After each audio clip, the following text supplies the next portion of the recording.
안녕하세요, 지성입니다. 자, 이번 시간에는 와이어프레임 그리기 기능에서 원호 그리기 기능을 마스터캠 2021 버전을 사용을 해서 살펴보도록 하겠습니다. 자, 원호 그리기. 지난 시간에 이제 직선, 두점선 그리기 이런 것들을 했었는데요. 자, 원호 그리기 보도록 하겠습니다. 자, 원호 그리기에서 원호를 그리는 메뉴로 와이어프레임 탭에서 선택하여 사용한다 되어 있는데, 여기 이제 와이어프레임 탭이어가 있죠. 자, 근데 원의 각도는 항상 반시계 방향을 기준으로 한다 이렇게 되어 있는데, 이 얘기는 무슨 얘기냐면 우리가 이제 원을 그릴 때 가령 이렇게 원을 그리죠. 여기 센터점이 있고, 자, 그리는데 우리는 원을 그릴 때 이렇게도 그릴 수 있고 또는 이렇게도 그릴 수 있어요. 그러니까 이렇게 그리는 것을 뭐 이렇게 시계 방향이죠. 또는 이렇게 반시계 방향으로도 그릴 수는 있습니다. 하지만 이제 프로그램에서 뭐 마스터캠이 됐든 다른 프로그램도 아마 공통된 사항일 것 같은데요. 일반적으로 이제 수평선, 이렇게 수평선이 0도다 이렇게 되어 있고요. 그리고 수직으로 90도, 그리고 왼쪽으로 이렇게 한 걸 180도, 밑으로 내려가는 것을 270도 이렇게 표현을 하는데요. 각도는 반시계 방향으로 하는 게 플러스 방향이 되고요. 시계 방향으로 하는 게 마이너스 방향이 됩니다. 그래서 270도가 마이너스 90도와 같다 이렇게 볼 수 있겠습니다. 그래서 항상 모든 것들은 반시계 방향으로 그린다 이렇게 생각하셔야 돼요. 원을 그릴 때는. 그리고 원호의 시작점은 0도인 지점, 여기가 시작점이다 이렇게 보시면 되겠죠. 색상을 빨간색으로 바꿔볼까요? 여기가 시작점이다 이렇게 볼 수 있겠습니다. 자, 그 내용이 이제 이렇게 되어 있는데, 이거는 이제 각도 값을 넣어서 원호를 그릴 때 이런 부분들이 이제 필요하기 때문에 아마 주의 표시를 준 것 같습니다. 자, 원을 그릴 때 중심점 그리기. 자, 원을 그릴 때 와이어프레임에서 원 그리는 거 있죠. 얘를 클릭하시면 그 중심점을 입력하시오라고 하는 창이 있습니다. 여기 보시면 중심점을 입력하시오라는 메시지가 있죠. 내가 한 점을 찍으라는 얘기예요. 그 점은 원호의 중심점이다 이런 내용이죠. 이렇게 점을 찍어라고 하는 이런 메시지가 있을 때, 점을 찍어야 될 때는 이제 뭐 오스냅이라든지 또는 파워키라든지 이런 걸 사용할 수가 있겠죠. 자, 지금 아무것도 없는 상태가 되는데, 자, F9를 한번 눌러볼까요? 자, F9를 누르면 또는 Alt F9를 누르게 되면 이렇게 이제 그 좌표가 나오죠. 그리고 여기 이제 원점을 나타내는 거고, 자, 중심점을 입력해라 되어 있는데, 이럴 때 키보드 O를 누르게 되면 이렇게 원점이 찍히죠. 중심점은 원점을 찍힌 거고요.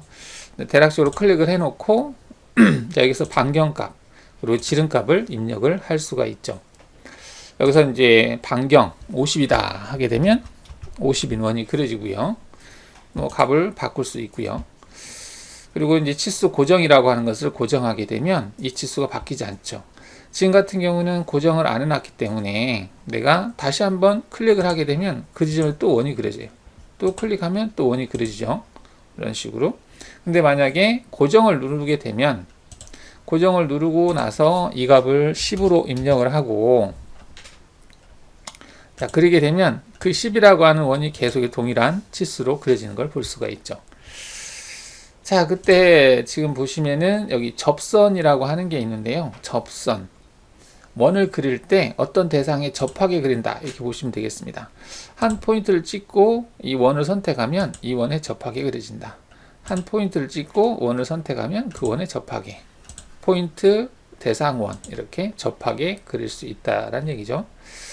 그리고 이제 곡면 생성이라고 하는 부분을 체크하면 이제 곡면이 만들어진다 이렇게 볼 수 있겠습니다. 그래서 곡면이 만들어졌죠. 자, 예제해가지고 뭔가를 뭐 삼각 형상을 그린다라고 되어 있는데, 해서 이렇게 그리고 얘를 그리고 하면은 이런 모양이 그려진다라고 되어 있네요. 이거는 이제 제가 예제 도면이 어떻게 안 보이는 것 같네요. 예제 도면이 이거 예제 나오기 전에 나올 텐데, 예제 도면이 빠졌네요. 못 빠졌을까? 예제 도면 페이지가 빠졌는데, 이 그리기, 이거는 제가 올렸습니다. 유튜브에 보시면, 예제 그리는 방법이 있으니까 그걸 참고하시면 되겠고요. 자, 원호 그리기에서 접원호 그리기가 지금 빠져 있는 것 같아서 별도로 지금 스캔이 한쪽이 빠졌네요. 별도로 좀 설명을 드리겠습니다. 자, 접원호를 하기 위해서 원을 좀 그려 놓겠습니다. 그려 놓고 직선도 좀 그려보죠. 자, 접원호를 체크해 보면 접원호에 뭐 메뉴가 약간 달라졌는데, 여기 보시면은 이제 원호 한 요소 해가지고 기존의 단일 요소에 접하는 홀을 만든다 이렇게 되어 있어요. 자, 그러면 접할 대상을 찍고요. 그 다음에 접하게 될 점을 찍습니다. 그러면 현재 25라고 하는 R값이 있는데, 그 R값으로 형성되는 원이 하나, 둘, 셋, 4개가 있다라고 표시가 되어 있고, 원하는 형태를 찍으면 이렇게 원호를 생성할 수 있거든요. 현재 얘는 뭐냐면 접하게 될 대상을 선택을 했고, 한 요소에 접한다. 그래서 접하는 접점 위치를 찍어주면 여기에 있는 R값으로 접원호를 만든다. 이렇게 보시면 되겠습니다. 이게 이제 원호 한 요소라고 하는 부분이고요. 한 요소, 뭐, 이렇게 볼 수 있겠고, 그 다음에 두 번째, 원호 한 점이라고 되어 있는데, 이것은, 접하게 될 대상을 선택을 하고요.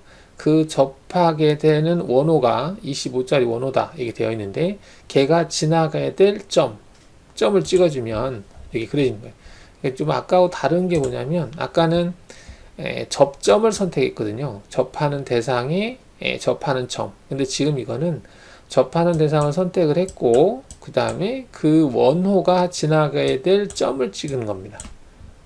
그래서 어떤 것에 접하면서 어떤 특정한 점을 지나는 원호를 그리는 방법이에요. 이때 이제 원하는 형태를 선택하면 이렇게 되겠죠. 자, 그러면 이 원호는 R값이 25고요. 이 대상에 접하고요. 그 다음에 이 포인트를 지나는 원호다. 이렇게 볼 수 있겠습니다. 자, 그 다음에 원호 중심점이라고 되어 있는데, 원호 중심점은 가령 얘와 얘가 있을 때 지금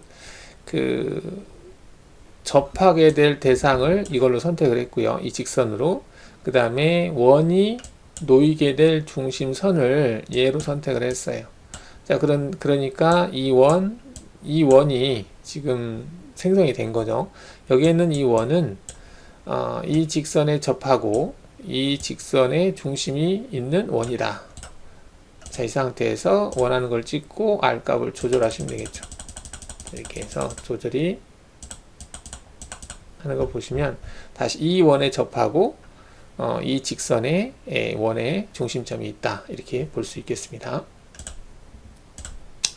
자, 그 다음 원호 다이나믹이라고 되어 있는데, 다이나믹은 접하게 될 대상을 찍고요. 그 다음에 접점을 선택하고, 그 다음에 특정 지나는 포인트. 아까 이거는 점을 지나는 포인트 찍는 거하고 좀 비슷하긴 합니다. 이렇게 해서 그릴 수 있다. 접하게 될 대상, 그 다음에 접점 위치, 그 다음에 지나게 될 점. 이렇게 조금 차이라고 하면은 얘는 R값을 넣는 부분이 없죠. 이거하고 얘하고 비슷한 개념이죠. 접하게 될 대상, 그 다음에 지나게 될 점. 근데 얘는 R값을 줄 수 있다는 얘기고요. R값, 원하는 형태를 선택해서 R값을 줄 수 있다. 근데 얘는 R값 주는 부분이 없이 마우스로 접하는 점을 찍고 다이나믹하게 어떤 포인트를 찍어서 원호를 그릴 수 있다. 라고 볼 수 있겠고, 원호 세 요소는 말 그대로 세 개의 대상, 접하는 원호 그리는 거. 아까 그 원 3.5에서 접선을 체크를 했을 때와 동일한 형태라고 볼 수 있겠습니다. 다음에 저 번호에서 원 세요소, 이건 원을 만드는 거죠. 아까는 원홀을 만들었지만 지금 풀 원을 만든다 보시면 되겠고, 그 다음에 원호 두 요소는 이제 필렛처럼 두 개의 그 대상에 접하는 원을 만드는 건데요. 그래서 이제 R값을 두 개의 대상을 선택을 해서 지금 필렛을 원하는 것을 선택하라는 얘기인데, 지금 R값 좀 줄여서 보겠습니다.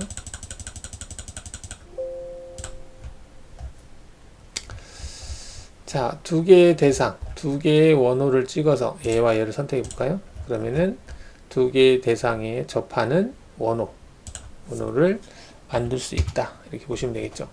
필렛하고 비슷해요. 근데 이제 얘는 트림 기능은 가지고 있지 않습니다. 두 개의 대상에 접하는 원호 형태를 생성해 준다. 이렇게 볼 수 있겠습니다. 이렇게. 자, 이게 이제 저번호 그리기 기능인데, 이전 교재에서는 이 저번호에 대해서 설명이 상당히 길었는데, 이 교재는 저번호에 대한 내용은 상당히 간단하게 표시가 되어 있습니다. 그리고 예제 두 면이 있는데, 그 예제 그리는 것은 제가 유튜브에다 올려놨기 때문에 그걸 참고를 하시면 되겠습니다. 자, 그러면은 이제 거리 각도라고 하는 부분을 보겠습니다. 자, 이 부분은 예제 설명이고요. 예제 설명 넘어가서, 자, 거리 각도. 자, 거리 각도라고 되어 있는데, 이 부분이 지금 3.5가 있고, 여기 거리 각도라고 하는 메뉴인데요. 얘를 체크해 보겠습니다. 자, 중심점을 입력을 하면 이렇게 원을 그릴 수 있는, 대략적으로 원을 그려 놓고요.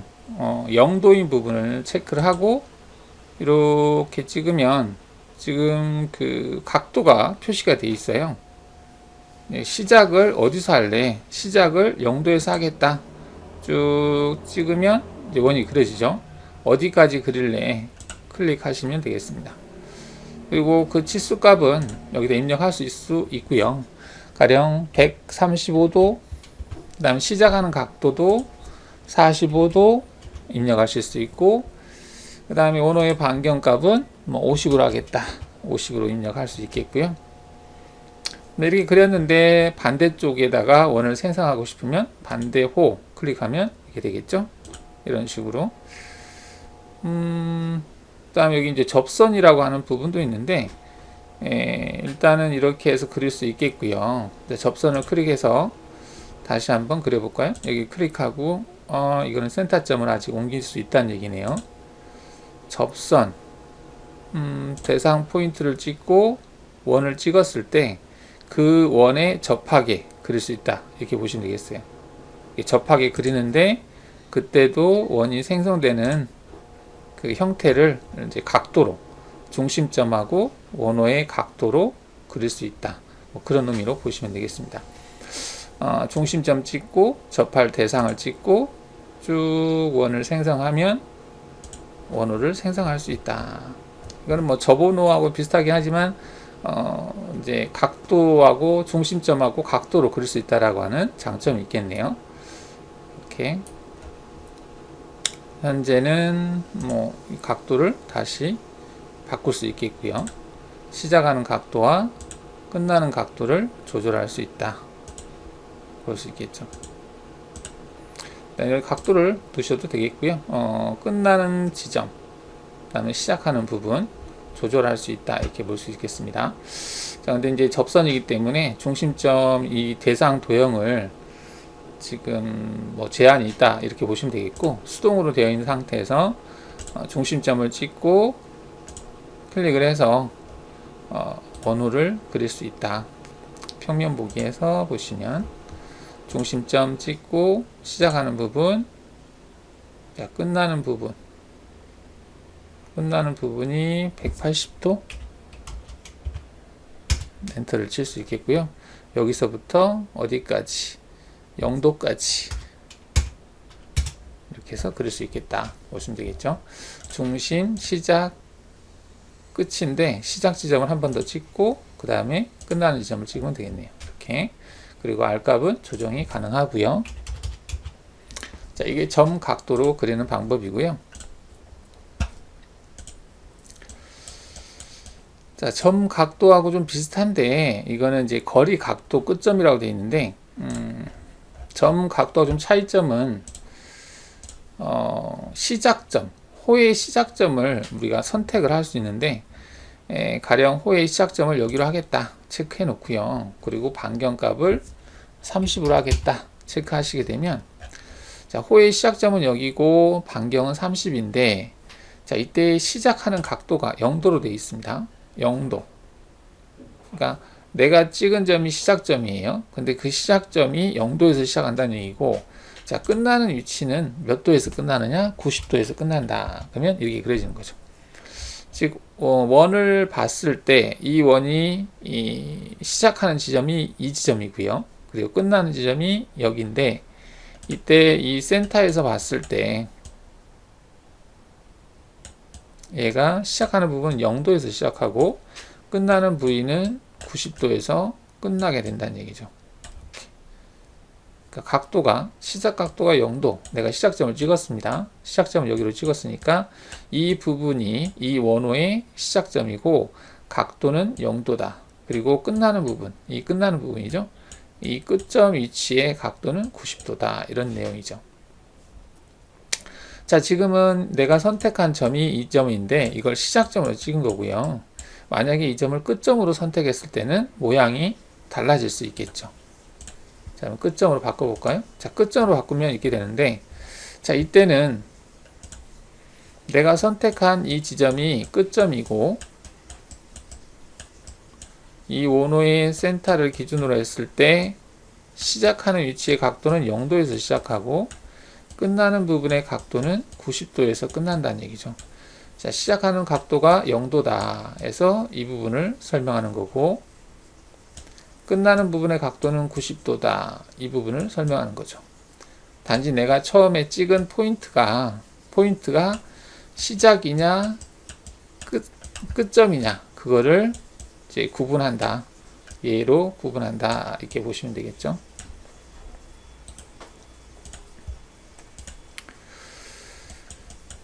자, 이렇게 봤고 3점호 3점호는 말 그대로 3개의 포인트를 찍는 거죠. 3점호, 여기 뭐 3점호라고 되어 있는데 3개의 포인트, 하나, 지금은 2개, 3개 이렇게 찍으면 그 3개의 포인트로 원을 그릴 수 있다.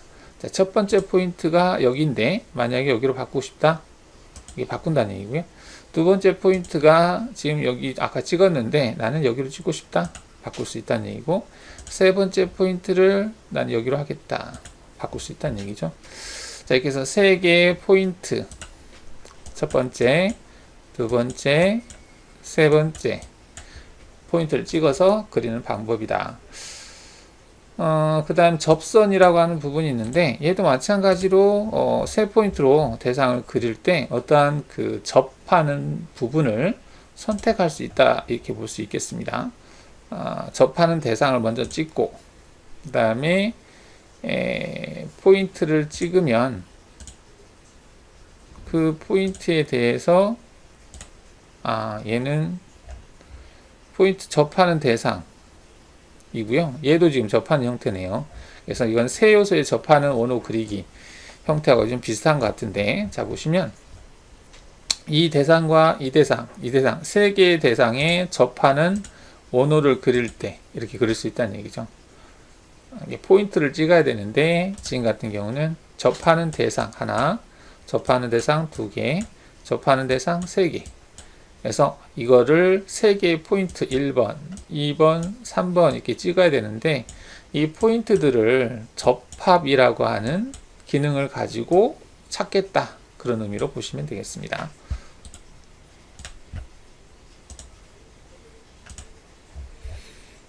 자, 끝단점이다. 2점 혹은 3점으로 지나는 원을 생성한다. 뭐 3점 원 비슷한 기능 같은데요. 여기 보면 다시 한번 볼까요? 끝단점을 체크하고 방금 그린 게 3점 호였는데 끝단점하고 거의 비슷한 것 같습니다. 2점 두 포인트를 찍어서 그리는 거. 그죠? 그 다음은 두 점 접원. 접할 대상을 찍고 또 하나를 찍으면 그 두 개의 대상에 접하는 원호를 그린다. 두 개의 대상을 찍고 그리면 그 두 개의 대상에 접하는 원을 그릴 수 있다. 원하는 형태를 찍으라는 얘기 같아요. 두 원을 찍고 원하는 형태, 두 원을 찍고 원하는 형태, 이렇게 그리는 방법. 자, 그럼 세 점. 세 점은 세 포인트를 찍어서 그리는 건데, 아까는 얘 같은 경우는 이제 세 포인트에서 홀을 그리는 거고요. 지금 같은 경우는 세 포인트를 찍어서 풀 원을 그리는 거죠. 그때 접합이라고 하는 접원이라고 하는 것을 체크하게 되면 아까와 비슷하지만 이번에는 풀 원을 그린다 이렇게 볼 수 있겠죠. 그리고 곡면을 생성할 수 있다. 자, 이렇게 해서 원호 그리기 부분이 정리가 되겠네요. 자, 그 다음 스플라인이라고 하는 게 있는데, 스플라인은 직선과 원, 직선도 아니고 원도 아닌 대상이죠. 근데 부드러운 곡선을 그린다 이렇게 볼 수 있겠는데요. 자, 지우고 보면, 자, 스플라인에서 여기 수동이라고 하는 부분이 있습니다. 제가 스플라인을 이렇게 포인트를 찍어가면 이게 그려져요. 자, 이게 이제 스플라인이거든요. 자, 얘 보통 우리가 이제 직선이다 그러면은 아까 포인트를 이렇게 찍는 것처럼 지금 탄젠트가 켜져 있네요. 접함을 잠깐 끄고요.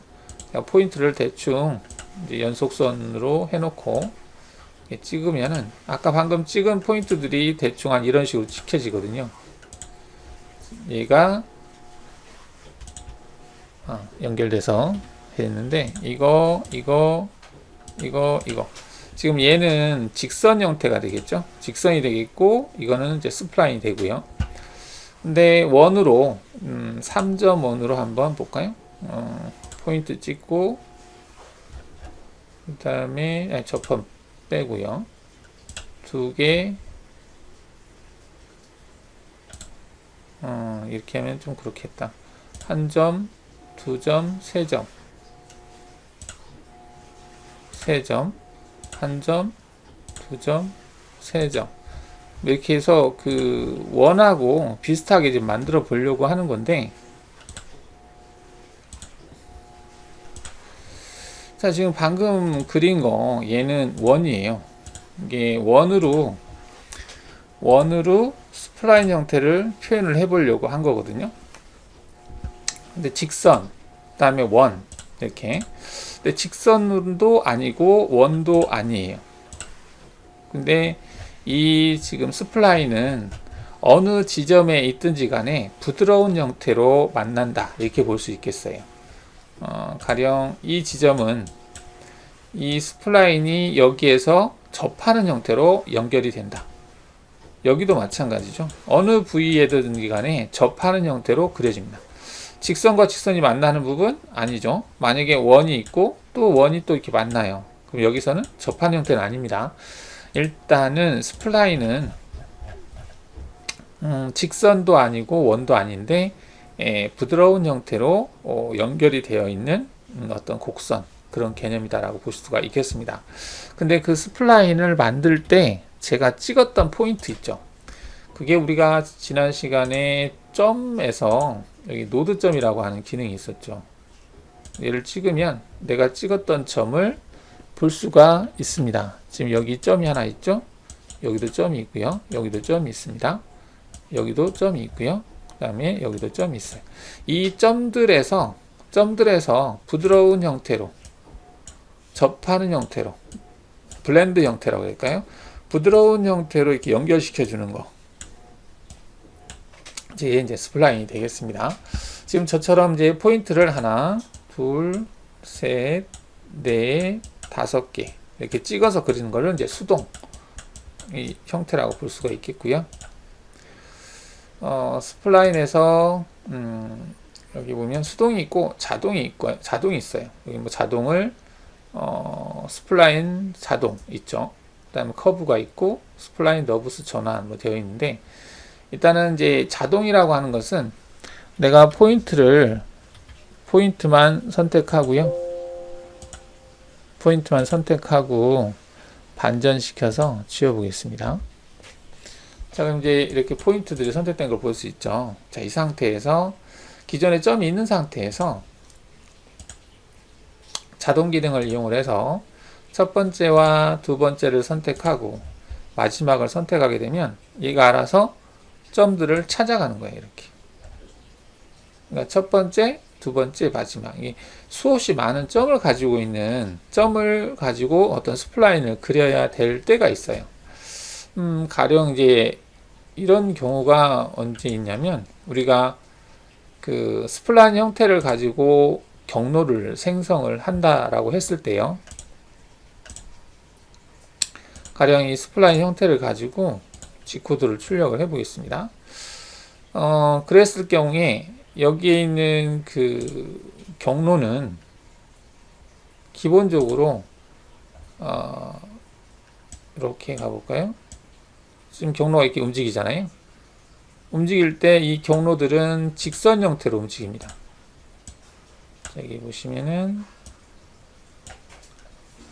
지금 직선이거든요. 딱딱 움직이는 게 이송이 어디 있어? 이건가? 네, 여기 보면은 직선 이송이라고 뜨죠. 그래서 딱딱 끊어지는 형태를 취하고 있습니다. 이런 식으로. 자, 그럼 얘를 점을 보게 해보면, 자, 이런 식으로 직선의 연속으로 표현이 되거든요. 그러면은 이렇게 생성된 경로로 가공을 하게 되면 얘처럼 이게 직선이기 때문에 여기도 직선이 만들어지겠죠. 여기도 직선이니까 여기도 직선이 만들어져요. 근데 실상은 이제 스플라인은 부드러운 형태인데 직선의 연속으로 가공면이 만들어지겠죠. 자, 그럴 경우에 이 데이터를 다시 스플라인으로 변경을 해서 그걸로 다시 경로를 추출해야 될 경우가 있어요. 이 면이 너무 직각 형태이기 때문에 얘를 부드럽게 만들고 싶다. 그럴 때는 이 점 형태라고 하는 것은 어떻게 보면 이제 출력하면은 이게 이제 점 형태로 나오겠죠. 그럼 그 점 형태를 다시 이 스플라인 형태로 만들고자 할 때가 있거든요. 그럴 때 스플라인으로 다시 변경을 할 수 있습니다. 그리고 그 스플라인으로 다시 체인으로 잡아서 경로를 생성할 수가 있어요. 그럴 때 사용해도 돼요. 좀 특별한 경우겠지만, 그럴 때 자동이라는 기능이 필요합니다. 뭐냐면, 지금 여기에, 얘를 가지고 만들어 볼까요? 자, 이거를,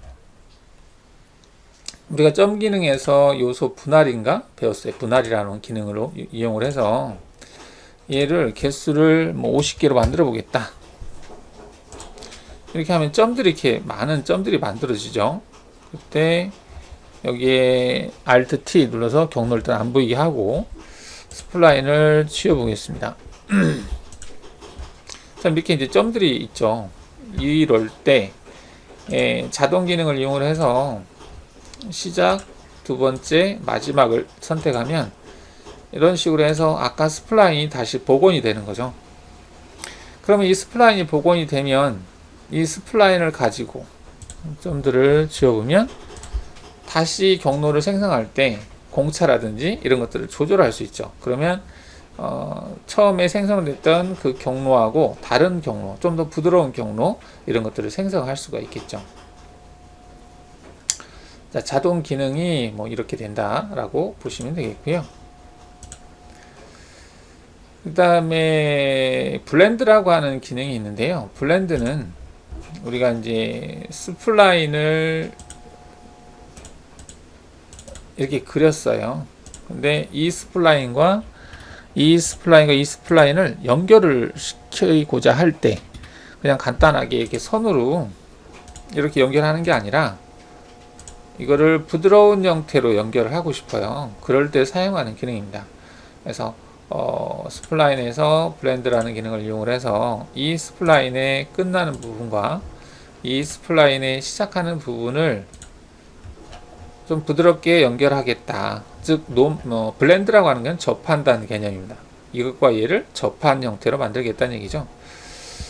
그때 이제 뭐 가중치라든지 이런 것들을 주게 되면, 어떤 대상으로 가중치를 줄 건지 선택할 수가 있어요. 좀 더 부드럽게 하고 싶을 때는 조절이 가능하다. 이렇게 보시면 되겠죠. 이런 식으로.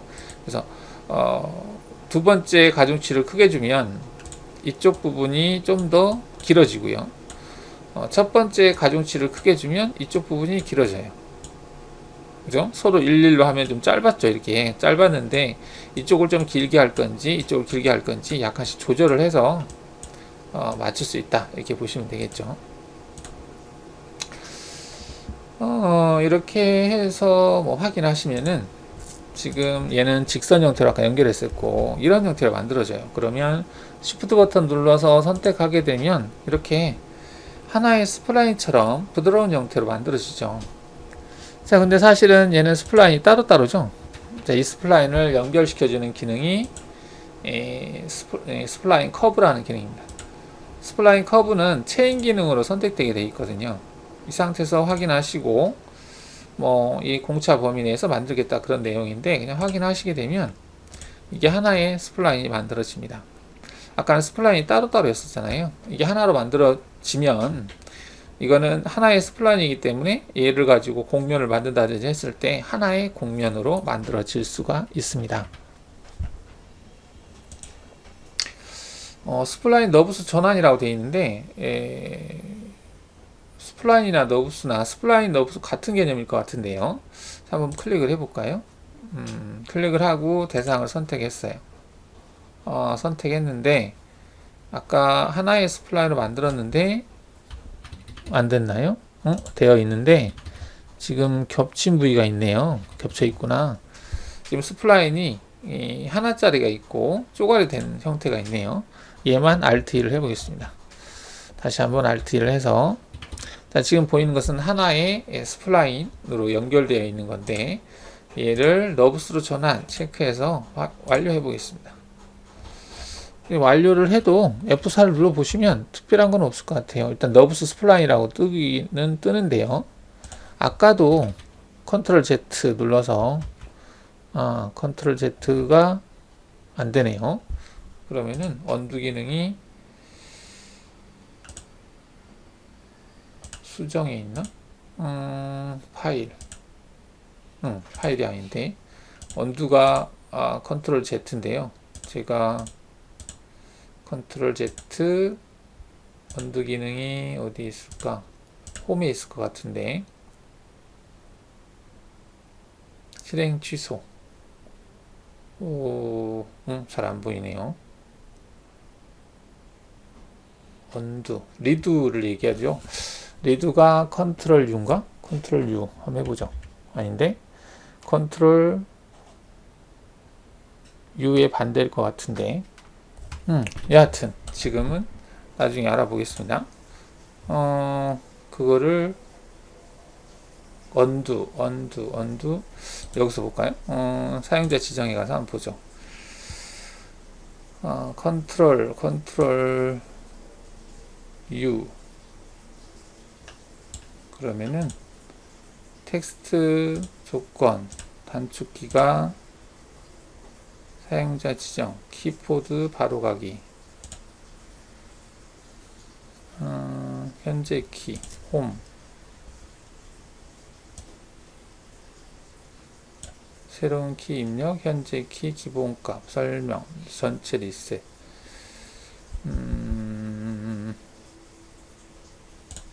잘 쓰지 않는 기능이라서 막상 잘 생각이 안 나는데 불러올 수가 있을 텐데 할당 제거 전체 리셋 다음 닫힘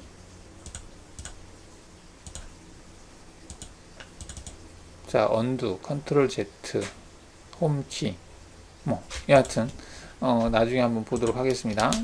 일단은 제가 스플라인을 그렸는데 그 스플라인을 그 너브스로 전환한다라고 하는 메뉴가 있는데 딱히 특별한 그게 없어요. 그래서 뭐 블렌드 받고 이게 연결하는 거 너브스 전환이라고 되어 있습니다. 직선호 파라메트릭 스플라인을 너브스 스플라인으로 변환해주는 기능이다 라고 되어 있는데요. 그냥 그 파라메트릭 스플라인을 너브스로 변환한다, 그런 개념으로 보시면 되겠습니다. 스플라인을 너브스 전환한다. 직선호 파라메트릭, 이거는 그냥 그 스플라인을 스플라인 커브라고 하는 기능하고 같은 개념으로 보시면 돼요. 가령 이제 제가 사각형을 그려서 여기에다가 그리고 뭐 체인 필렛으로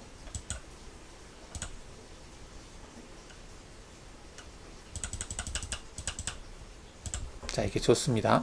자, 지금 얘는 원이고 직선이죠. 근데 지금 얘를 스플라인으로 바꾸겠다는 개념으로 보시면 되겠는데, 그거를 너브스 전환, 얘를 가지고 완료를 하면 F4 눌러볼까요? 이게 스플라인으로 바뀌었거든요. 컨트롤 Z 다시 한번 해보죠. 자, 그럼 다시 F4 눌러보시면 직선으로 되어 있죠. 뭐 이렇게 해도 되고요. 아까 스플라인에서 커브라는 기능을 이용을 해서 체인으로 안 하고 얘만 해도 하고 나서 얘를 확인을 눌러 볼게요. 그리고 나서 얘를 F4 눌러 보시면 얘는 안 바뀌었네요. 얘가 스플라인에서 커브, 얘가 체인으로 지금 직선 선택을 하고요. 얘를 경차 범위 내에서 보존 삭제. 그럼 얘를 선택했을 때 F4 바뀌죠. 똑같아요. 그러니까 그 지금 예전에는 스플라인 너브스 전환이라는 기능이 뭐 있었던 것 같기도 하고, 근데 이게 커브하고 이전 버전에는 이게 없었던 것 같긴 해요. 커브하고 비슷해요. 그러니까 스플라인이 아닌 대상을 스플라인으로 바꿔주는 거. 그때 이제 한꺼번에 선택하면 이게 연결되어지는 대상이 만들어진다는 거죠. 이게 이제 커브를 선택을 해서 기본이 이제 체인으로 되어 있으니까 이게 대상이 겹쳐 있나 보구나.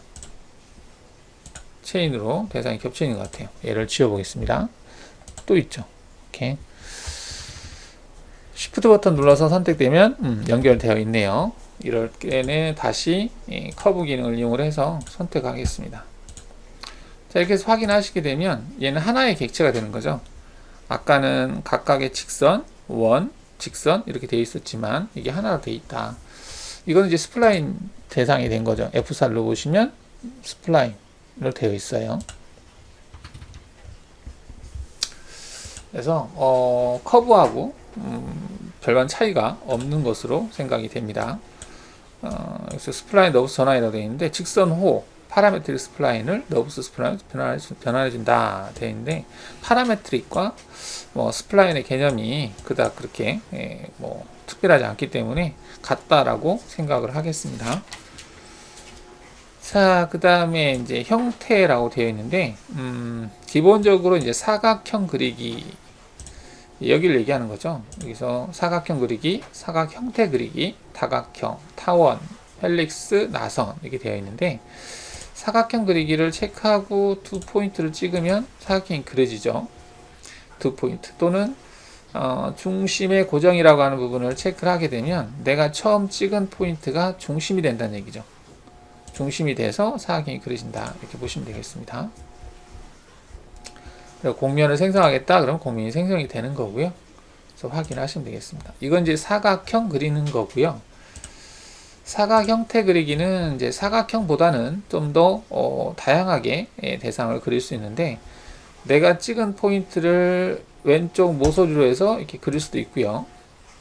이때 뭐 너비, 높이, 그 다음에 필렛을 주고 싶으면 필렛 줄 수 있고, 회전 각도라고 하는 부분이 있는데, 여기서 뭐 45도라고 하면 45도만큼 틀어진다는 얘기죠. 여기서 휠을 굴려서 이렇게 돌릴 수 있다는 얘기입니다. 대략적으로 어떤 포인트를 향할 수 있게 이렇게 할 수 있다는 얘기고요. 0도라고 하면 다시 0도로 그려지겠죠. 그리고 내가 선택한 포인트가 여기인데, 여기가 사각형의 왼쪽 모서리다. 아니면 왼쪽 위에다, 아니면 가운데다 이렇게 선택할 수 있죠. 그리고 여기다, 여기다, 이쪽이다. 내가 처음 찍은 포인트를 사각형의 어느 부위로 할 건지 선택할 수 있다는 얘기고요. 자, 이때 여기 오브라운드라고 하는 걸 체크하게 되면 사각형을 그릴 때 그 긴 부위, 값이 큰 부위죠. 너비가 지금 더 크죠. 큰 부위에다가 이렇게 모서리를 큰 부위 쪽을 원호 형태로, 반원 형태로 만드는 거, 이제 오브라운드 이렇게 보시면 되겠어요. 그 다음에 이제 단일이라고 되어 있는데 이걸 체크하면 뭐 이렇게 만들어지고요. 그 다음 W라고 체크하면 이렇게 만들어진다 이렇게 되어 있는데 이 기능은 딱히 어떤 사용 용도가 그냥 이런 모양이 있다 이렇게 보시면 될 것 같아요. 그 다음 두 점 포인트로 하게 되면 뭐 아까 사각형 그리기처럼 두 포인트를 찍어서 그린다 이렇게 볼 수 있겠죠. 자, 기본적으로는 이거하고 오브라운드 이게 많이 쓰이는 것 같아요. 그리고 이제 사각형 그릴 때 그 모서리에다가 여기다가 R을 줄 수 있다는 얘기죠. 그 다음에 중심에다가 뭐 점을 생성하고 싶으면 점을 생성할 수 있다. 그런 내용이라고 볼 수 있겠습니다. 이게 사각 형태 그리기가 되겠고요. 그 다음에 다각형 그리기라고 되어 있는데 다각형이라고 하면은 자, 여기는 다각형이 있어요. 중심을 클릭하고 클릭했어요. 자, 이때 그 여기 원이라고 하는 얘가 의미하는 것은 현재 여기에 있는 원 있죠. 이게 원의 외접한 형태다 이렇게 볼 수 있겠습니다. 무엇이? 다각형이. 근데 그 원의 크기가 지금 20점 얼마란 얘기죠. 그래서 원의 크기를 크게 하면 당연히 다각형도 커지겠죠. 그래서 다각형의 안쪽에 내접한 형태로 원이 만들어지는 걸 볼 수 있고, 그거를 이제 코너다라고 체크하면 이 다각형의 모서리가 원과 만난다 이렇게 볼 수 있겠어요. 지금은 다각형의 평평한 부분이 원과 만난다. 이걸 뭐 가끔 번역을 할 때 외접이냐 내접이냐 이렇게 번역을 하기도 했는데 지금은 이렇게 번역이 되어 있네요.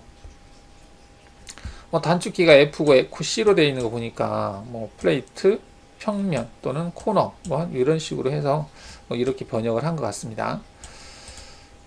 자, 여기서 이제 코너를 체크하면 이렇게 되겠죠. 그러니까 그 다각형의 코너 부위가 이 원의 원과 만난다. 또는 다각형의 평평한 부분이 이 원과 만난다. 뭐 그런 개념으로 보시면 되겠죠. 그 다음에 다각형도 오각형, 다각형, 육각형, 칠각형 이렇게 만들 수 있다는 얘기고요. 코너에다가 R을 주고 싶으면 R을 줄 수 있고 회전을 시키고 싶으면 회전을 할 수 있다. 뭐 이런 아이콘이 돼 있으면 다 회전이 가능한 형태다 이렇게 볼 수 있겠죠. 이렇게 돌아가면서 할 수 있다. 공면을 생성할 수 있고 중심에다가 점을 생성할 수 있다는 얘기죠. 이런 식으로.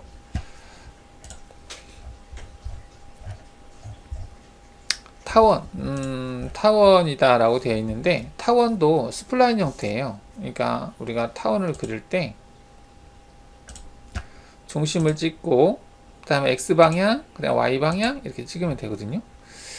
자, 그때 이제 이 X방향의 값 지금 24점 얼마가 되어 있는데 얘를 25, 이거는 이제 반경입니다. 반경이라고 하는 것은 여기에서부터 여기까지의 거리죠. 이게 25란 얘기고요. 그 다음에 여기도 Y축 방향으로 반경이죠. 여기도 지금 뭐 16점 얼마나 되어 있는데 값을 주시면 되겠죠. 이렇게.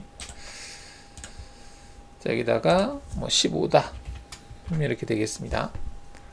그 다음에 원이 생성이 될 때 여기가 이제 0도죠. 0도 여기 가서 90도, 여기는 180도, 여기는 270도 이렇게 원이 그려지는데 이때 시작각도 0도다 그러면 여기서부터 그려지는 거고요.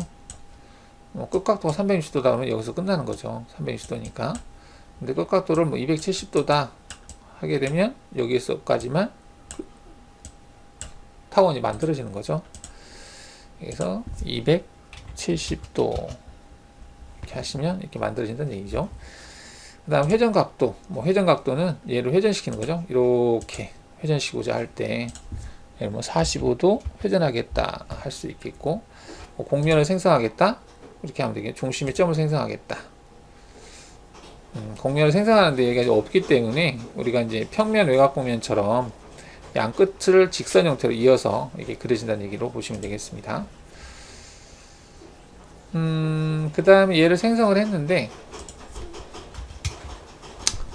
자, 이게 이제 원호 지시선이라고 되어 있는데요. 얘를 체크하면 이제 원호 형태로 만들어진다는 얘기고요. 얘를 체크하면 라인 형태로 만들어진다는 얘기죠. 이게 무수히 많은 라인으로 연결됐다. 그때는 원래 있던 스플라인과 일치 여부, 즉 공차라고 하는 개념이 들어가죠. 공차값이 100분의 2라고 하는 공차값이 들어있는 걸 볼 수 있겠습니다. 기본적으로는 노브스로 생성하는 게 맞겠지만 경우에 따라서 원호나 직선, 지시선, 뭐 라인 형태로도 만들 수 있다. 이렇게 보시면 되겠습니다. 지금 이 메뉴가 뜨는 것은 제가 10분 간격으로 자동 저장을 체크해 놨어요. 그래서 이거를 뭐 저장할 거다 그러면 얘를 누르면 이 대상이 이제 저장이 되는 거죠. 자, 이렇게 그려봐라는 얘기인데 뭐 그리면 되겠죠. 자, 헬릭스라고 하는 것이 이제 나선 형태로 그리는 건데요. 한마디로 용수철 같은 거죠. 헬릭스가 은근히 좀 뭐 어쩌다가 필요할 때가 있어요. 그 원호 형태로 올라가는 어떤 나선 형태를 따라가서 곡면이 만들어져야 되거나 할 때가 필요할 수가 있거든요. 자, 헬릭스는 여기 보면 헬릭스라고 하는 항목이 있죠. 자, 등각 보기에서 볼까요? 자, 헬릭스를 여기다 찍어 보게요. 원점에다 찍었습니다. 자, 반경은 중심에서부터 처음에 생성된 원호까지 거리가 되겠죠. 높이는 이제 위로 올라가는 높이값 올려볼까요? 높이인데 피치값이 정해져 있다 보니까 피치값을 7로 해서 높이값은 7로 바꾸죠. 한 바퀴만 돌게 했어요 지금. 그래서 피치값이라고 하는 것은 한 바퀴 돌았을 때 Z값의 그 변화량, 피치값이 되겠죠. 그 다음에 회전 단위인데, 회전 단위는 회전수겠죠. 이렇게 두 번, 세 번, 두 번, 한 번, 이렇게. 그 다음에 경사 각도는 이게 수직으로 올라갈 때 똑바로 올라갈 건지, 옆으로 퍼져갈 건지, 를 얘기한다. 이렇게 볼 수 있겠죠. 퍼져가게 해볼까요? 횟수를 좀 간격을 작게 해서, 회전 횟수를 여러 개 줘보겠습니다. 쭉 올라가는데 지금 일자로 똑바로 올라가잖아요. 근데 이거를 경사값을 45도 이렇게 퍼져나간다는 얘기죠. 45도로 경사지게. 피치는 일로 대놨고, 각도 회전이라고 되어 있는데 각도 회전은 시작하는 각도, 평면에서 볼까요? 평면에서 봤을 때 보시면은 이게 지금 0도에서 시작하죠. 0도에서 시작을 해서 쭉 돌아가는 형태죠. 돌아가는 형태인데 여기서부터 시작하네요. 여기서부터 이렇게 해서 반시계 방향으로, 지금 시계 반대 방향으로 되어 있죠. 시계 반대 방향으로 돌아가면서 온다는 얘기죠. 자, 근데 각도 회전이 0도로 되어 있어요. 그럼 0도에서 시작한다는 얘기고, 만약에 이거를 내가 10도다 라고 주면 이게 시작하는 위치가 10도 바뀐다는 얘기죠. 이렇게 0도에서 시작했는데 10도에서 시작한다는 얘기죠. 그 다음 시계 반대 방향, 시계 방향, 그러면은 이 나선이 그려지는 방향이 바뀐다는 개념이에요. 그래서 지금 이렇게 시작하니까 뭐 시계 반대 방향. 근데 경우에 따라 이렇게 하면 또 시계 방향이에요. 근데 이제 기준이 여기냐 기준이 뭐 그럴 수 있는데, 이거 보시면서 클릭하시면서 원하는 형태로 맞춰주시면 되겠습니다. 자, 이게 이제 그 헬릭스라는 기능인데요. 마우스 갖다 대면은 다 선택이 되죠. 반전해서 다 지워볼까요? 자, 지금 헬릭스로 생성한 거고요. 그리기에서 나선 체크해 보겠습니다. 나선으로 해도 지금 똑같은 형태예요. 어차피 지금 반경이 다 20으로 돼 있거든요. 20으로 돼 있어서 똑같은 형태인데, 자, 얘 같은 경우는 좀 다른 것이, 아까 경사값을 줬는데 그 부분은 없어요. 경사는 없고 피치 값으로 조절할 수 있다는 얘기거든요. 그다음 높이, 회전, 한 바퀴 돈 거죠. 그다음 높이가 있고, 그다음에 그 수평으로 피치 값을 줄 수 있고요. 그다음에 수직으로도 피치 값을 줄 수 있어요. 근데 이 값이 똑같으면 45도가 돼요. 얘도 2로 하고, 얘도 2로 하고, 그리고 나서 개수를 올리잖아요. 뭐 같은 개념으로 올라가겠죠. 이렇게 지금 방향을 똑같이 하면 이렇게 되겠죠. 이런 식으로 해서 지금 뭐 아까 회전을 시켰구나. 지금 회전 안 시킨 거죠. 그 회전이라고 하는 메뉴는 딱히 여기는 없죠. 아까는 회전 메뉴가 있었는데, 그래서 지금 같은 경우는 위아래로 위로 수직 방향으로 피치가 2, 수평으로 2 하면 45도가 되는 건데, 아까는 각도로 했지만 얘는 수치로서 어떤 피치 값으로서 조절할 수 있다. 그리고 얘는 가변 피치가 가능해요. 그냥 수직으로 피치가 할 때 지금 처음엔 2였었는데 얘를 4로 바꿀 수 있다는 얘기죠. 이렇게. 그러면 처음에는 2로 갔다가 정면 보기 했을 때 처음에는 피치가 2였는데 이게 여기서부터 시작하네요. 여기서부터 지금 최종이구나. 최종이 2고 처음은 4였다가 이게 피치가 2로 바뀌었다는 얘기고요. 수평은 지금 그대로 준 거예요. 즉 가변 피치를 구현할 수 있습니다. 이렇게 해서 여기서 또 용수철을 또 그릴 수 있겠죠. 그러면은 이거는 어떤 의미가 있냐면, 우리가 어떤 작업을 할 때 나선을 그릴 때 나사 형태를 만들 때 피치가 일정한 그 피치 말고 가변 피치 형태의 경로가 필요할 때가 있어요. 그걸 한번 보면은 수직은 0으로, 수평은 0으로 해보겠습니다. 0으로 하고 지금 위로 올라가잖아요. 그러면 밑에가 2로 하고 위를 4로 해볼게요. 자, 그러면은 밑에서 2로 시작을 했다가 서서히 커져요. 커지다가 여기서는 4가 되는 거죠. 이렇게. 그죠? 쭉 올라가는 겁니다. 올라가서 높이가 지금 21이 됐다. 이렇게 보시면 되겠고요. 자, 이렇게 간 상태에서 일단 적용을 누르고요. 똑같은 건데, x가 0이고, y가 0이고, z가 21. 자, 클릭을 했어요. 자, 그러면은 얘가 다시 연결되는데, 피치가 2여서 왔다가 4에서 왔다가 여기서 바로 2로 가면 안 되니까 얘를 4로 하고 얘를 2로 하는 거죠. 자, 그러면은 얘가 지금 일단 확인해서 볼까요? 자, RT를 해서 보겠습니다. 그다음에 정면 보기를 하면 피치가 처음에는 2로 시작을 했어요. 그러다가 여기서는 4로 됐어요. 그리고 다시 피치가 2로 됐어요. 피치 값이 바뀌죠. 그러면 이 경로를 활용을 해서 G코드, 경로를 생성할 수 있죠. 이 대상 도형을 활용해서 경로를 생성할 수 있습니다. 그러면 나사를 낼 때 이렇게 가변으로 나사를 생성할 수가 있는 거죠. 뭐 그럴 때 필요하더라고요. 자, 근데 이제 아까 헬릭스하고 좀 다른 점이, 얘는 마우스를 갖다 대면요, 하나가 따로따로 돼 있어요. 따로따로 생성이 됐죠. 그죠? 뭐 이렇게 해도 상관은 없겠지만, 이런 것은 Shift 버튼 눌러서 하나로 만들 수 있죠. 그래서 그 아까 스플라인에서 커브라는 기능을 이용을 해서, 체인이 기본적으로 되어 있으니까 이거를 하나로 묶어서 만들 수 있습니다. 그럼 얘가 하나의 대상이 되죠. 이렇게 하나의 대상을 만들 수 있다.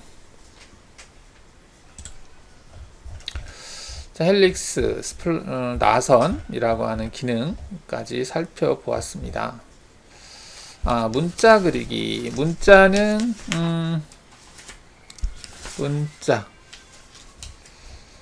자, 문자 그리기를 한번 볼까요? 평면 보기에서, 자, 문자 그리기. 자, 여기다가 마스터캠 하고요. mastercam. 자, 확인해 볼까요? 이렇게 쳤어요. 자, 이게 이제 달라진 부분이 그 한글 같은 경우요. 한글은 원래 트루 타입밖에 안 됐어요. 이전 버전에서는 트루 타입, 이게 두 가닥 선으로 표현하는 거죠. 근데 영문은 스틱 타입이 지원이 됐었거든요. 근데 한글은 이게 스틱이 지원이 안 됐었는데, 이게 2017부터 된 건지 모르겠지만, 여하튼 이게 스틱으로도 한글이 지원이 됐어요. 예전에는 어떤 형태였었냐면, 이게 이 버전이 아니고, 트루 타입이라고 하는, 이걸 클릭해야 되나? 이 트루 타입으로만 됐었거든요. 이렇게 됐었어요. 지금 글씨 차이를 보면, 자, 이거는 이제 하나의 획을 그릴 때 두 가닥선으로 표현하는 거잖아요. 얘는 하나의 선으로 표현이 돼요. 이게 이제 어떤 의미를 가지고 있냐면, 물론 이제 조각 가공 기능을 이용을 해서 이거 작업하면 스틱처럼 쓸 수 있습니다. 근데 윤곽 가공으로 해서 보정을 안 함으로 해서 경로를 생성할 때는 영문은 이게 하나로 되어 있으니까 그대로 따라가면 되거든요. 근데 얘 같은 경우도 하나로 따라갈 수 있잖아요. 근데 얘는 그럴 수가 없어요. 두 줄이 지나가면 이제 글자폭이 넓어지기 때문에 이제 조각 기능이 아니면 글자가 상당히 넓어졌으면 불편했거든요. 근데 이게 하나로 쓰기가 되기 때문에 바로 얘를 체인으로 선택해서 글자를 작업할 수가 있죠. 물론 얘도 뭐 조각 가공을 하면 되긴 됩니다. 근데 이제 이게 좀 더 간단한 어떤 표시를 할 때는 편하겠죠. 그리고 이제 어떤 뭐 좀 도면 같은 걸 표시할 때, 한글을 표시할 때 꼭 트루 타입으로 바꿔서 또 표시하고 뭐 하려면 번거로웠었거든요. 근데 이 문자에서 이 기능이 있어서 좀 편해졌어요. 이게 지금 OLF라고 되어 있는데, 뭐 심플 어쩌고저쩌고 되어 있어요. 이게 스틱 타입으로 이렇게 쓸 수 있다는 얘기죠. 좋아졌습니다. 좋은 것 같아요. 뭐 나머지는 문자의 높이라든지 간격, 그 다음에 뭐 수직 쓰기, 수평 쓰기 뭐 이런 거 있어요. 그 다음 원호 상단 쓰기, 이게 있는데 지금 얘가 이제 원호라고 되어 있는데, 원이 가령 원의 크기가 좀 커지면 이렇게 되겠죠. 마스터캠 이렇게 원호 상단에다 적기, 그 다음에 각도도 틀면 될 것 같아요. 이렇게 쭉 틀 수 있죠. 이게 상단 쓰기로 해서 적은 거고요. 만약에 배면을 체크한다 그러면 밑에 적어지겠죠. 센터 위치로 바꿔볼까요? 이렇게 밑에 적어지는 걸 볼 수가 있죠. 크기를 조절할 수 있고 이렇게 위치를 바꿀 수 있죠. 그래서 원호의 하단에다가 적을 건지 상단에다가 적을 건지, 그 다음 체인이라고 하는 기능이 있는데, 체인은 다는 안 될 것 같고요. 이게 체인에서 체인을 찍어볼까요? 확인해 보겠습니다. 이거는 이제 한글은 안 되고 영문만 돼요. 다 되는 건 아닙니다. 이 체인은 좀 제한이 있습니다. 자, 이렇게 해서 문자를 접는 기능을 봤어요. 문자는 이제 어떤 경로를 생성할 때 사용을 할 수가 있겠죠.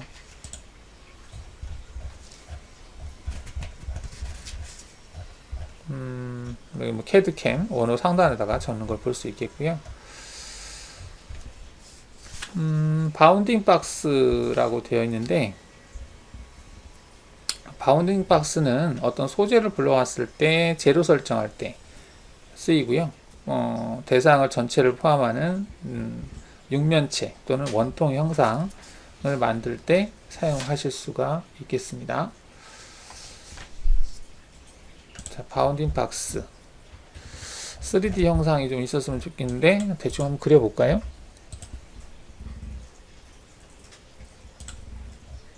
자, 여기다가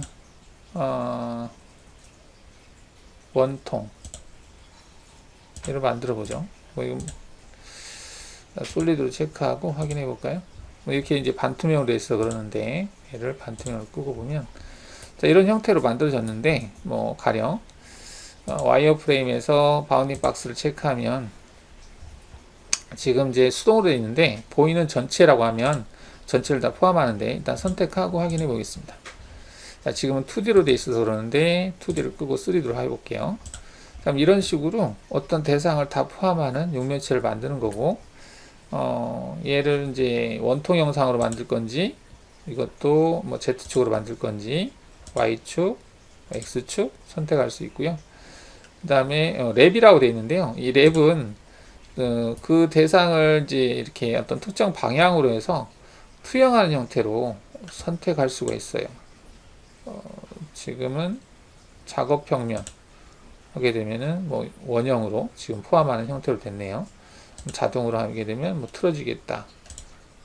뭐 이런 개념이고 면, 수동 뭐 이렇게 되어 있는데 특정한 어떤 방향에서 그걸 봤을 때 원통 있고 랩은 그 대상을 포함하는 형태.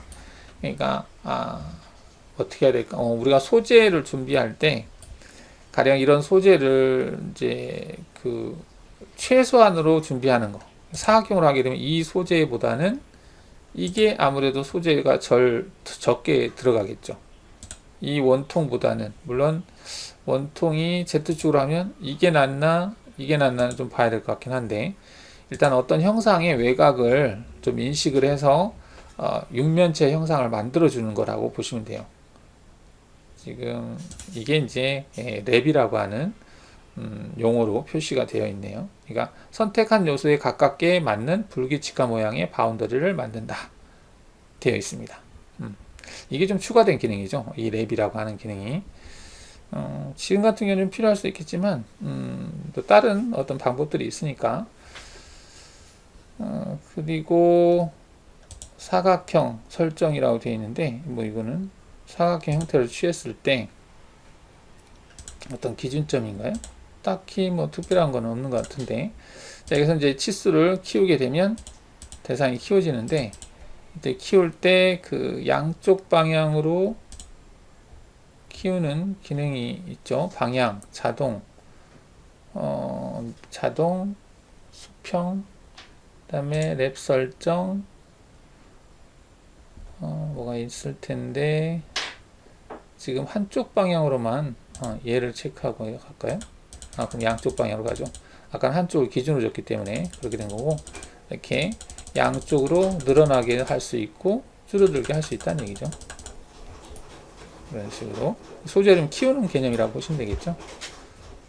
자, 얘를 체크하면 모든 대상, 화면에 보이는 모든 대상을 포함하는 거고 이거는 내가 대상을 선택해서 그 대상을 기준으로 해서 생성하겠다 그렇게 보시면 되겠습니다. 그리고 생성되는 대상에서 모서리점, 그다음 중심점, 뭐 생성하고자 하는 대상을 여기서 선택할 수 있다는 얘기로 보시면 되겠습니다. 그다음에 이렇게 만들어졌죠. 얘는 이동해서 다이나믹으로 이동시켜 볼까요? 솔리드를 생성하겠다 해서 솔리드가 만들어진 거고 양 끝 모서리에 점을 생성하겠다 그래서 점이 생성이 된 거고요. 이건 이제 직선 형태가 생성이 된 걸 볼 수 있죠.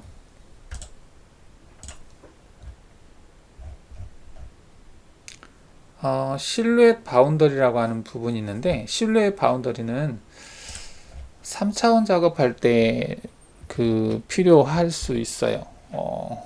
3차원 작업할 때 우리가 어떤 여기서 간단하게 만들어 볼까요? 솔리드에서 필렛 기능으로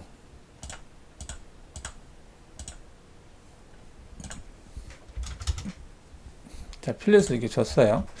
자, 줬는데 이면하고 이면을 가지고 어떤 경로를 생성하거나 했을 때 그 실루엣 바운더리라고 하는 기능을 이용해서 외곽 형태를 선으로 바꿀 수 있거든요. 이때 그 면만 선택되게 해서 확인을 하게 되면 어떻게 할 거냐 뭐 그런 내용이죠. 하고 미리 보기가 얘는 안 뜨나? 미리 보기. 일단 확인해 보겠습니다. 아, 밑에 생성되는구나. 지금 현재 이게 2D, 3D로 되어 있는데 Z가 0으로 되어 있거든요. 그래서 0에 생성이 되는 것 같습니다. 자, 얘를 와이어 반투명을 한번 보면, 자, 평면 보기를 해보겠습니다. 자, 지금 보면 내가 선택한 그 면이 이렇게 선택을 했었잖아요. 자, 그 면에 대해서 그 엣지 부분에다가 실루엣이라고 하는 게 이제 엣지죠. 그 엣지 외곽이죠, 외곽. 외곽에다가 선을 생성하는 거예요. 선을 생성하는데 그 일반 우리가 커브 기능에서 외곽에다가 커브를 생성하는 기능이 있습니다. 여기 보면 전체 커브 끝단 얘를 체크를 해서 얘를 선택하고 확인하면 나중에 하겠지만 이렇게 커브가 생성이 돼요. 생성이 되는데 얘 같은 경우는 지금 3D 형태로 생성이 됐죠. 물론 얘도 2D로 하면 얘가 2D 형태로 생성이 될 거예요. 밑에 보면 밑에 생성이 됐죠. 지금 이렇게. 근데 이제 3D로 하게 되면 그 엣지 부분에 바로 생성이 되죠. 물론 여기서도 이제 상위 버전이 좋은 게 그 바깥쪽만 생성하겠다라고 하면 내측 양쪽 아닌가? 양쪽이고 열린 끝단 어딨지? 이게 내측 바깥쪽하고 공유 끝단 무시 3D로 되어 있고요. 자르기 각도 아니고 이렇게 하면은 엔터 하나 둘 셋 체크하고 외곽 부분인데 이게 아니 이렇게 지금 이게 아까 이게 이쪽이었나요?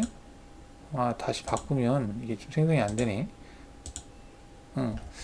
그 예전에는 모든 끝단으로 선택을 했을 때 이 부분이 생성이 돼서 나중에 수정을 했었거든요. 보통 우리가 바운더를 잡을 때 이 외곽 부분이 필요하잖아요. 근데 이제 그 기능이 얘가 생겼어요. 그래서 그 열린 끝단만, 그러니까 얘를 체크하면 그 안쪽에도 생성이 되고 얘를 체크를 끄면 외곽 부분만 생성되고 뭐 그런 개념이에요. 지금 이미지를 보시면은 다른 모서리를 공유하지 않는 서페이스와 솔리드 모서리를 식별하고 그 모서리의 커브만을 만든다 이렇게 돼 있죠. 안쪽에 있는 게 안 만들어져야 체인이 잡히겠죠. 뭐 이런 기능이 있다라고 보시면 되겠고, 자, 얘를 이제 2D 형태에서도 얘를 뭐 좀 높이게 되면 50만큼 2D다 그러면 이 50만큼 떠 있는 위치에서 생성이 될 수 있어요. 그래서 이제 뭐 실루엣으로 생성해도 되지만 이게 모든 끝단으로 하면 면을 많이 선택을 했을 때 안쪽에 이런 것들이 다 선으로 바뀌기 때문에 불편했거든요. 근데 이 기능이 있어서 이 외곽에만 선을 이렇게 생성해 주는 기능이 있어서 굳이 실루엣을 쓸 필요가 별로 없어졌어요. 실루엣은 이제 평면화를 시키는 개념이거든요. 근데 이제 그 커브 전체 끝단, 모든 끝단 커브 생성이 있는데 얘 같은 경우는 2D로 하면 평면화 시키고 그 다음에 3D로 되어 있는 상태에서는 그 3D 엣지 부분에 선으로 생성이 되는 기능이다 이렇게 볼 수 있겠습니다. 이거는 커브 그리기 기능에서 좀 더 다시 한번 보도록 하겠습니다. 자, 이렇게 해서 이제 그 와이어 프레임에서 실루엣 기능을 받고, 그 다음에 턴 프로파일이라고 되어 있는데요. 턴 프로파일은 선반 형태를 작업할 때, 선반 형태라고 하면 얘를 지우고 여기다가 선반 형태를 한번 만들어 볼까요? 여기서 원뿔을 만드는데 X축으로 해서 지금 Z값이 0으로 하겠습니다. 일단 쭉 그려보죠. 그리고 포인트를 다시 선택을 해보죠. 이렇게 해서 자, 선반 형상을 만약에 이런 형상을 내가 만들어야 된다 했을 때 지금 솔리드죠. 솔리드인데 이게 그 선반 작업할 때 선이 있어야 체인을 잡겠죠. 그러면 얘를 평면에서 봤을 때 이런 모양이거든요. 그럼 여기에서 그 턴 프로파일이라고 하는 기능을 선택하시고 대상을 치고 확인 누르게 되면 현재 선택된 거 가지고 스핀 회전시켰을 때 상단에만 뭐 커브 형태를 생성하겠다 그런 개념이에요. 그래서 확인하시게 되면 이렇게 커브가 만들어집니다. 그럼 이 커브를 가지고 경로를 생성하는데 사용할 수가 있겠죠. 이게 이제 턴 프로파일 선반 작업할 때 좀 필요해요. 와이어 프레임에서. 그 다음에 릴리프라고 하는 게 있는데 이것도 선반할 때 좀 필요할 것 같기도 한데요. 도형을 그리면 되지 않을까 싶기도 합니다. 교재에 나와 있나? 턴 프로파일까지 나오고 그 다음 수정 부분으로 넘어가네요. 그래서 릴리프라는 메뉴가 있긴 한데 옆으로 그리는 기능인 것 같아요. 자, 여기 이제 릴리프라고 하는 기능에서 보시면은 여기 45라고 하는 것은 그 여기 22.5라고 하는 부분이 있죠. 얘는 이제 직경값으로 표현을 했네요. 직경값, 즉 여기에 있는 값을 얘기한다라고 보시면 되겠습니다. 그래서 22.5니까 2배가 45가 되겠죠. 45. 그 다음에 R값은 여기에 있는 R값을 얘기하고 G값은 지금 여기서부터 여기까지 거리. 그러니까 이제 홈을 파는데 그 거리에 해당이 된다. 이렇게 볼 수 있겠습니다. 그리고 여기는 이제 그 모서리, 이 모서리 포인트의 위치. 여기 포인트 위치가 X가 지금 52 되고요. 직경으로 따졌을 때. 그리고 Z값으로는 마이너스 50. 선반에서 하는 기능이니까 여기에서부터 여기까지가 50이라는 얘기예요. 이게 이제 Z값이 되겠죠. Z. 그 다음에 X는 이제 여기서부터 여기까지가 25인데 직경으로 따졌을 때 50인분이다. 보시면 되겠습니다. 그래서 이 조건에 맞춰서 이러한 형태로 만든다는 얘기죠. 일반적인 홈이 아니라 어떤 특정한 모양을 가지고 있는 것을 쉽게 좀 그릴 수 있게 해주는 기능이 여기에 있는 뭐 릴리프 홈파기 기능이다 이렇게 볼 수 있겠습니다.